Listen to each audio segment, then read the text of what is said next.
Continuando as nossas reflexões, nessa segunda aula,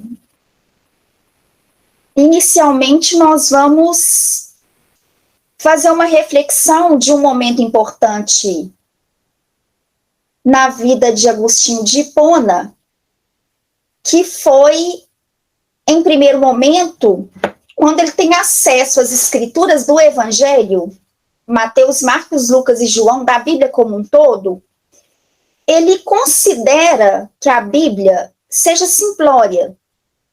Então, a Bíblia, naquele momento, dentro de uma linguagem mais comum, mais acessível, retirando os aspectos metafóricos, ele considera que a Bíblia era algo mais simplório. Ele não conseguiu alcançar todo o ensino por trás de uma simbologia, todo o ensino por trás das metáforas. Ele não conseguiu extrair o espírito da letra, como diria Paulo. Então, o que acontece? Ele, de alguma maneira, ele não adere ao pensamento cristão, ele não adere ao ensino e ele não visualiza Jesus como sendo aquele mestre. Só que depois ele tem acesso ao discurso do bispo Ambrósio, o conhecido Santo Ambrósio. E como o Santo Ambrósio tinha um discurso profundo, eloquente, racional, que possuía toda uma lógica e ressaltava a grandeza do ensino do Cristo, ele então fica impactado com a fala de Santo Ambrósio. Ele acompanha os discursos, e Santo Ambrósio, ele explorava bastante o Antigo Testamento, vamos dizer, a Torá e os demais livros proféticos. E aí, ele, impactado com a fala de Santo Ambrósio, ele começa a acompanhar Santo Ambrósio, ele, seu filho, e logo depois ele se converte ao cristianismo. Então, interessante é que, em primeiro momento, ele não faz questão, ele não consegue compreender a profundidade do ensino da Bíblia, ele acha a Bíblia simplória, né? Só que logo depois, quando ele percebe alguém que tem um discurso forte, que compreendia em profundidade, ele percebe que a Bíblia não era simplória. Ela tinha na sua forma, na sua linguagem, uma fala objetiva, simples. Lembrando que a simplicidade é irmã da complexidade, né? O simples não é simplório, pobre de conteúdo. E a gente vai perceber que esse mesmo Santo Agostinho que hoje a gente estuda, que tem um pensamento complexo, elaborado, que consegue fazer uma chamada de atenção e desenvolver um pensamento e uma análise sobre vários aspectos da vida, de ser humano, de Deus, do belo, da graça, ele, a primeiro momento, ele não consegue extrair da Bíblia os ensinos necessários, né, o que se encontrava naqueles ensinos ali. Interessante que a questão da leitura, ela guarda muito mais relação com o piso intelectual e moral de quem lê. Moral no sentido filosófico, moral no sentido de construção da virtude, de compreensão sobre a vida, né? Então, Santo Agostinho, esse mesmo Santo Agostinho, quando ele abraça, ele pega o Evangelho para ler, ele não consegue entender a riqueza que ele se encontra. Ele não consegue perceber Jesus como sendo aquele semeador que saiu a semear, e ele joga sementes em vários tipos de solo. Naquele momento, Santo Agostinho se enquadra naqueles terrenos que a semente cai e não germinou, em que a semente cai e não conseguiu uma terra que seja uma terra boa, fértil, para o seu desenvolvimento. Naquele momento, a semente de luz se perde. Então, a questão não estava no Evangelho.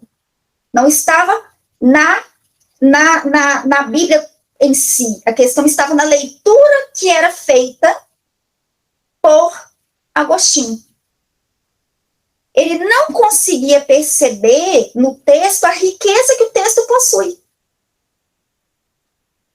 E isso é uma coisa muito comum, porque muitas pessoas com uma tendência a visualizar a Bíblia apenas como um livro religioso, né, um livro sagrado religioso, perde a grande oportunidade de ler uma obra que ela tem todo um tratado de ética, ele é um tratado de qualidade de vida, de boas relações, né? E pode alguém pensar, Rose, mas boas relações com aquelas leis lá do passado? É porque uma coisa que é importante a gente ressaltar é que a Bíblia, ela é a trajetória evolutiva da humanidade. A Bíblia começa com Gênesis, aponta para Nova Jerusalém. Então, esse é o transcorrer e a jornada humana. Então, a Bíblia também é um livro histórico.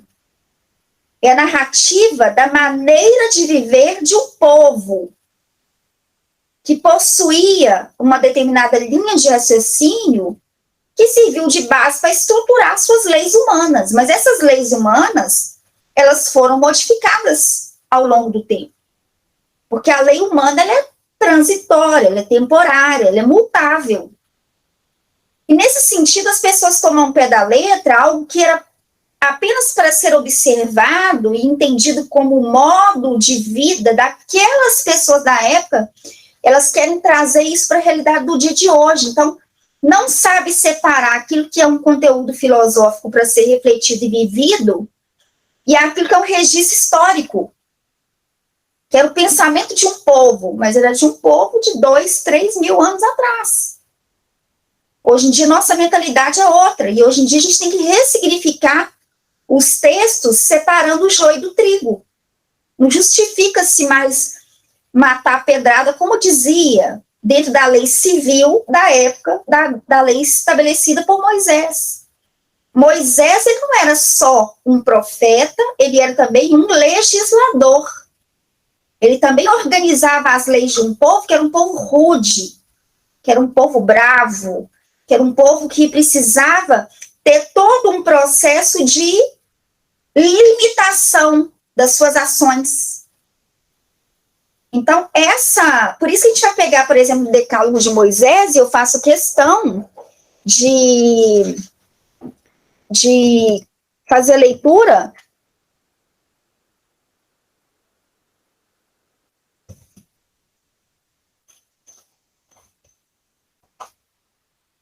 os 10 mandamentos recebidos na lei Sinai, no Monte Sinai. Eu faço questão de fazer leitura para a gente ter uma compreensão de como que foi escrita, como que foi estruturada, né? Então, os 10 mandamentos eram mandamentos para disciplinar um povo rude, para disciplinar um povo que não compreendia o limite, que não compreendia a consequência das escolhas, né? Então, é importante que a gente perceba esse aspecto que foi fundamental para se estruturar ou para se organizar da melhor maneira possível a relação social da época, né? Então, tem que separar o Moisés como o Moisés profeta do Moisés legislador. A Bíblia, ela tem que ser lida de forma inteligente, né?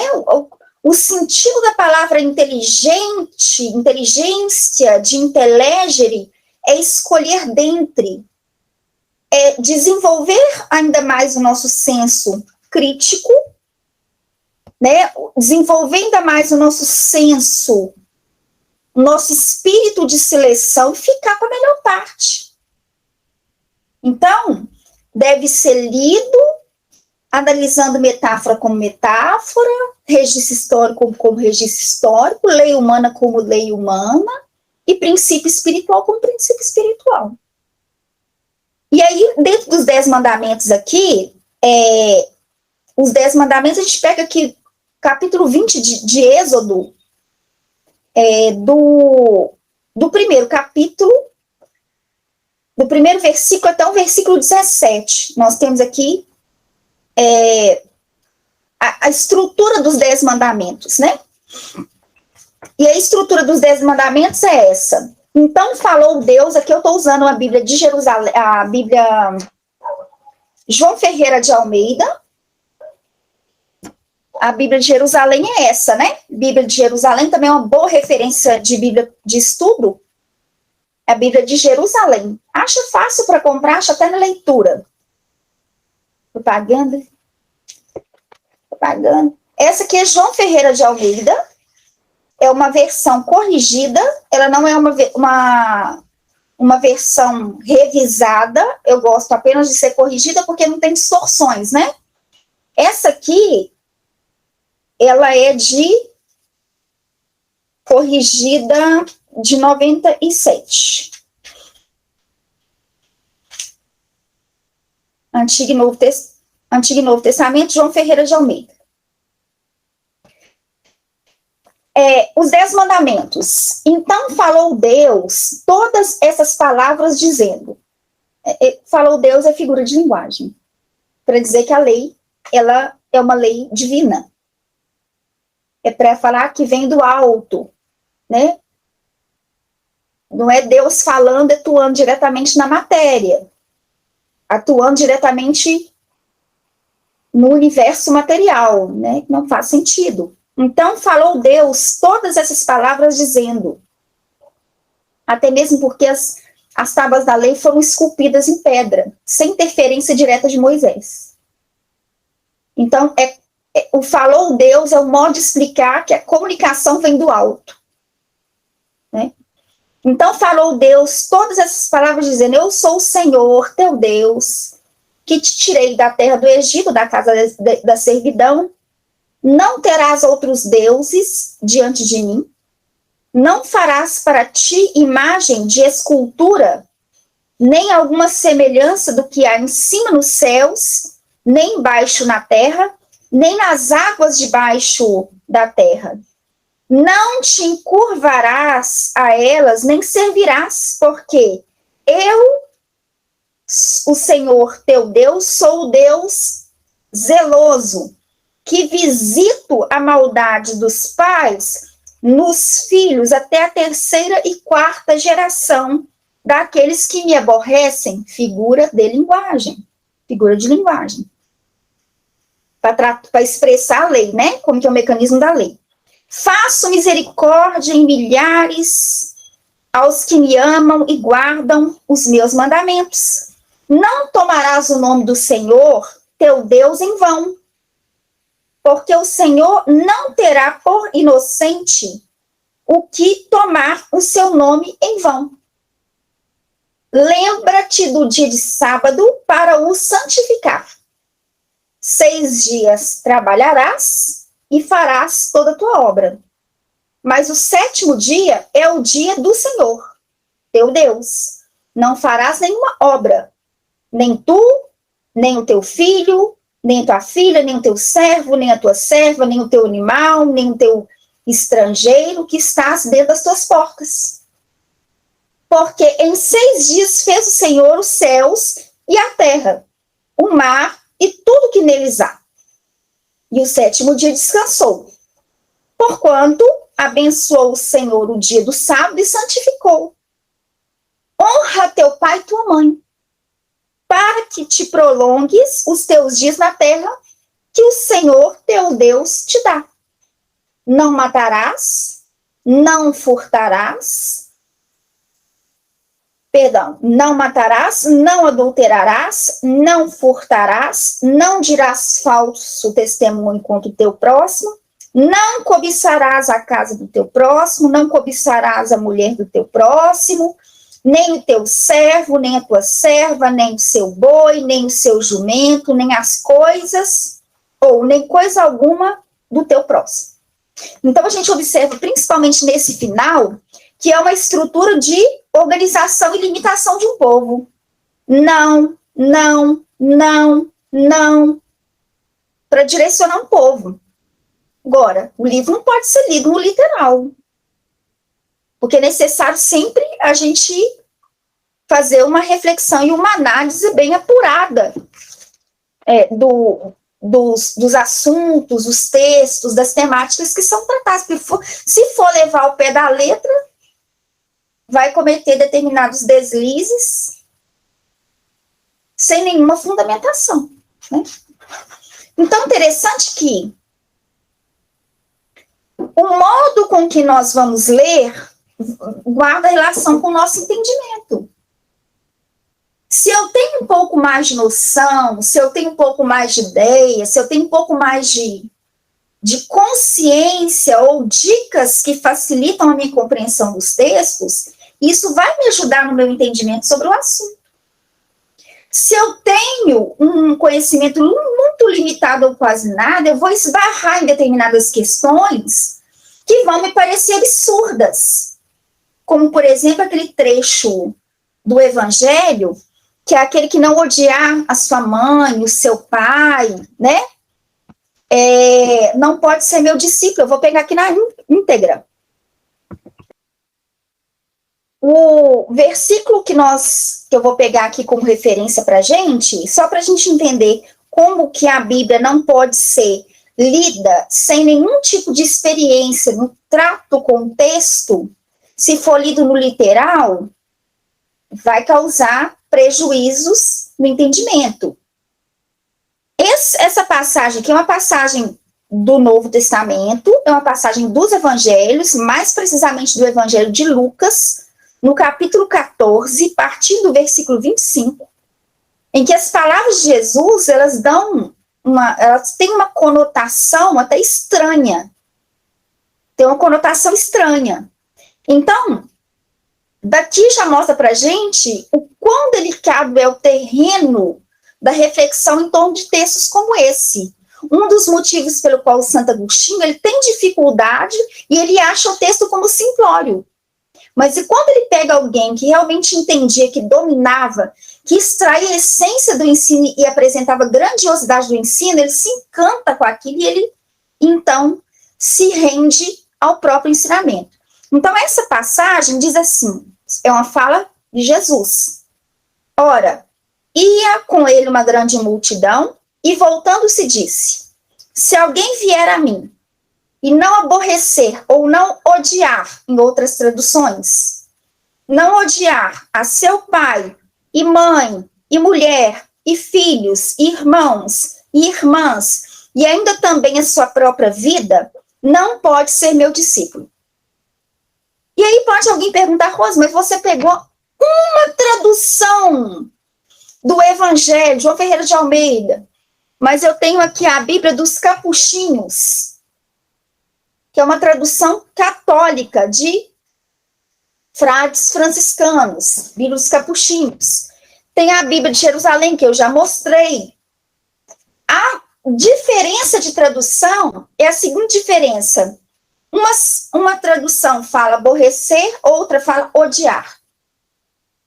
A própria João Ferreira de Almeida, em outras traduções, usa o termo odiar. Aquele que não odiar seu pai, sua mãe. E aí, quando nós vamos no dicionário bíblico, R.N. Champlin, João Ferreira, R.N. Champlin, John D. Davis, o que a gente vai descobrir? A palavra odiar, fazendo uma referência do ensino daquela época, a palavra odiar não tinha conotação que nós temos hoje, ou nós damos a palavra hoje. Vamos imaginar, as palavras, elas possuem sentidos múltiplos. A época, nós vamos pegar que era o aramaico, hebraico, aramaico antigo. Uma língua pobre. Ainda mais, você tinha uma mesma palavra com entendimentos os mais variados. O que dá sentido a uma palavra é o contexto que a palavra está inserida. Por exemplo, se a gente pega o termo radical, o sentido da palavra radical significa tomar as coisas pela raiz. Mas dependendo do contexto da nossa fala, a gente pode dizer também que uma pessoa é radical, no sentido do extremo. Ordinário, a gente usa o termo ordinário. Ordinário qual sentido? No sentido de comum? Ou no sentido negativo, com uma conotação negativa? Então, é nesse sentido que as palavras devem ser observadas no seu contexto, no contexto inserido. Por quê? Naquela época, o amor significava amar menos, o odiar. O amor não, o odiar. O odiar significava amar menos. Então, na verdade, o que Jesus está querendo dizer para a gente é aquele que não amar menos o seu pai, sua mãe, sua filha. Ou seja, desenvolver um sentimento de amor a Deus, à vida, superior a todas as coisas. Não é odiar no sentido de aborrecer, no sentido de contenda, de divisão, porque isso aí estaria contrariando um próprio ensino de Jesus, que diz que quem comigo não ajunta, espalha. Então, é compreensível a gente entender por que o Santo Agostinho inicialmente, o Agostinho de Hipona, inicialmente, ele repele o ensino. Porque é realmente necessário um trato do contexto. É necessário compreender a importância que o texto tem. E aí, tem uma outra passagem, só para não perder a oportunidade de citar aqui, é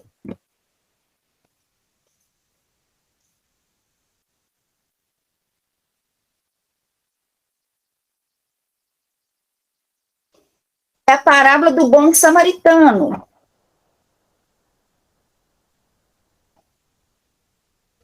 Está no Evangelho de Lucas, no capítulo 10.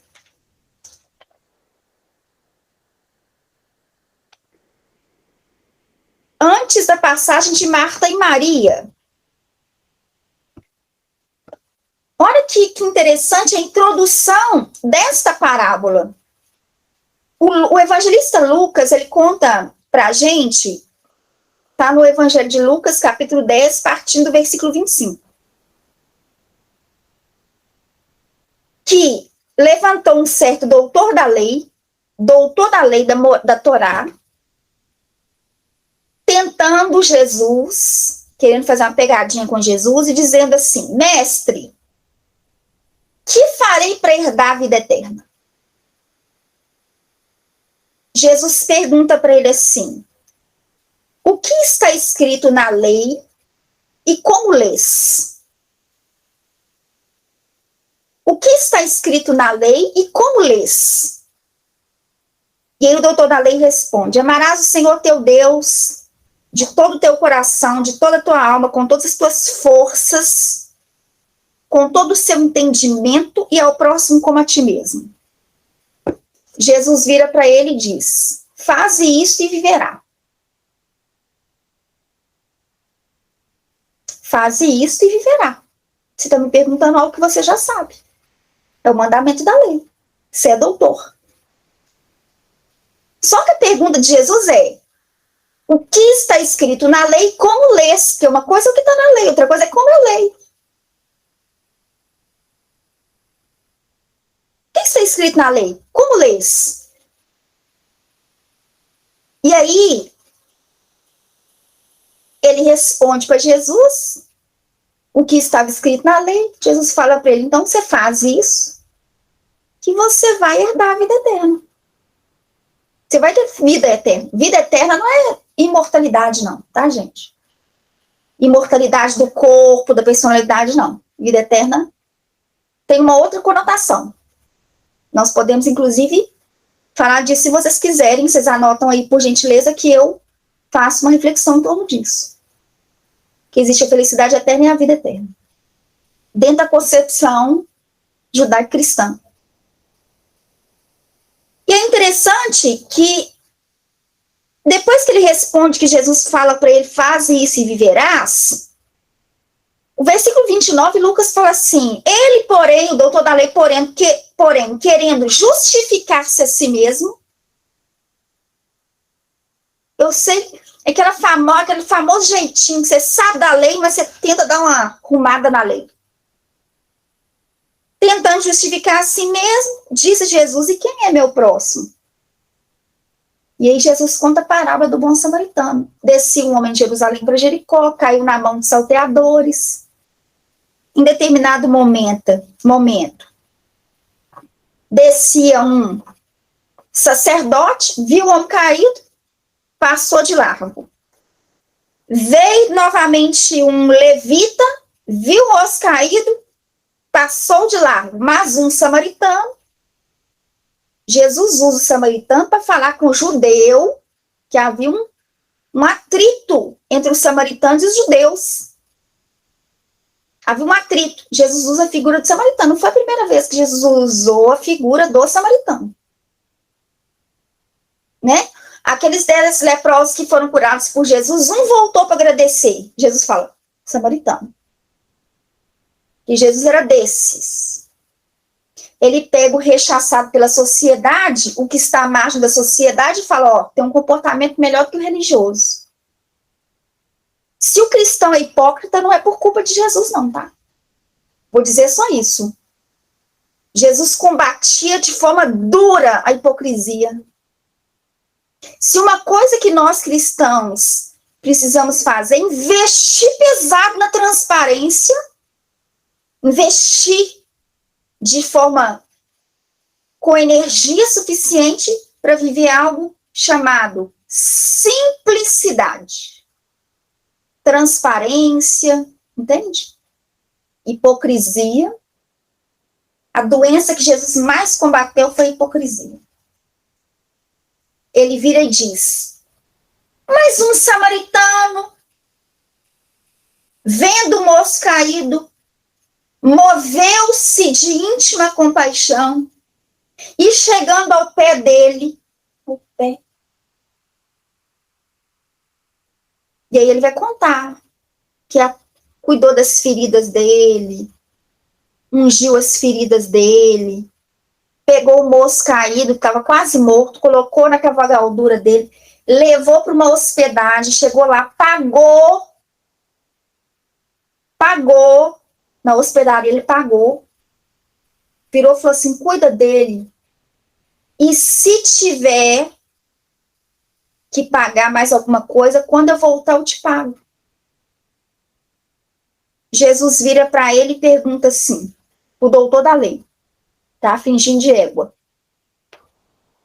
Qual desses 3 que você acha que foi o próximo daquele que caiu na mão dos salteadores? Jesus tinha uma proposta filosófica extraordinária, dá a resposta pronta, não. Se isso aqui não é a maiêutica de Sócrates, eu não sei o que é. Se isso aqui não é a essência do sentido da educação, não sei o que é, porque educação é arrancar de dentro. Jesus pergunta para ele, qual desses 3 te parece para você, que foi o próximo daquele que caiu na mão dos salteadores? E aí, o doutor da lei vira e fala assim, o que usou de misericórdia para com ele? O ser humano é tão hipócrita que o doutor da lei não falou assim, o samaritano, não, ele fingiu de bobo, ele falou assim, o que usou de misericórdia para com ele?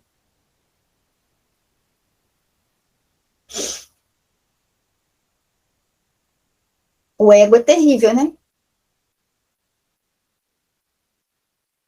Quem que te ajudou? Minha sogra.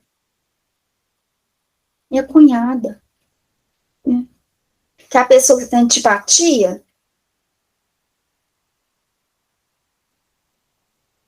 Ele falou assim, o que teve misericórdia para com ele. Jesus falou assim, então você vai e faz o mesmo.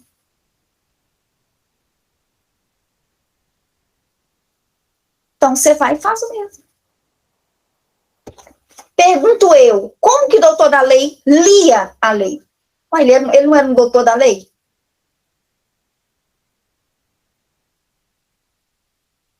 Mas é óbvio. Nem sempre que você pega um texto, um livro para ler, não quer dizer que você leu o livro, que você pegou, que você teve um entendimento claro do que fala ali, não. A nossa visão, a nossa percepção é seletiva. Tem coisa que a gente só pega se a gente quiser, se a gente só entende se a gente quiser. Tem coisa que a gente finge que não viu, tem coisa... Só que a questão é que quando Santo Agostinho se depara com um discurso profundo, aí muda a situação. A experiência dele muda porque, de fato, ele abre o coração para o ensino. E ele se converte, ele batiza, e aí ele começa todo um trabalho de investimento e de reflexão em torno dos evangelhos. E um papel importantíssimo de Santo Agostinho é a conciliação que ele faz entre fé e razão. Porque, vejamos bem, era dividido. Que, olha, Santo Agostinho, ele foi um filósofo, ele foi um indivíduo com fundamentação, com linha de pensamento, com base filosófica, do maniqueísmo, cético um tempo, crítico, depois que ele vai e abraça o cristianismo. Mas, primeiro, ele elaborou um pensamento, ele viveu com intensidade, ele experimentou da vida. Então, quando ele pegou o ensino, ele tinha base. Tinha base de quê? Ele tinha base de experiência de vida. Ele compreendia que determinada forma de viver não produzia em si uma saciedade, não produzia um preenchimento interior, ou não produzia, vamos dizer, um estado de bem-aventurança, um estado de plenitude e felicidade. Então, ele não descobriu no texto, não, ele já foi com experiência. Essa vida eu já vivi. E eu sei que não... Tem coisa que você tem que moderar. Porque, do contrário, é caixão e vela preta. Ele já foi com a base. Então, era fé e razão separadas. Mas em Santo Agostinho, não. Você vai ter uma conciliação entre fé e razão. Por isso que na primeira aula nós refletimos muito se... E aí, vale a pena? Será que dá um indivíduo ser um agnóstico, um ateu, uma pessoa não religiosa, e estudar Santo Agostinho e extrair lições? Com certeza, porque a gente vai analisar. O foco ali é o pensamento de Santo Agostinho. Não é o alvo que é Deus, não. O foco é Santo Agostinho. O ponto principal é o pensamento de Santo Agostinho. Reflexão que ele faz sobre a vida, sobre a fé, sobre a graça. Isso que é importante. E aí ele faz esse processo de conciliação. A fé não pode ser cega. A fé, ela precisa ser... Não é que ela vai ser racionalizada também. Né? Porque fé é fidelidade. Fidelidade é princípio. Então, eu vou estudar o texto, mas eu vou entender a lógica do texto, porque não é você aderir de forma crente, cega no sentido de acreditar e pronto. Não. Se refletir, faz sentido isso? Faz sentido? Não faz? Então, a primeira coisa que eu tenho que pensar é: qual que é a lógica do texto? Qual que é a lógica do discurso? Qual que é a essência do discurso? Esse é o objetivo. Então, essa conciliação entre fé e razão que Santo Agostinho faz, isso é um marco novo na história do conhecimento. Então, por isso que ele é colocado como sendo pai da igreja, um dos pais da igreja. ele inaugura um momento importantíssimo onde ele vai estruturar todo um pensamento cristão, mas bem elaborado. Um outro ponto importante é a questão da beleza e da graça.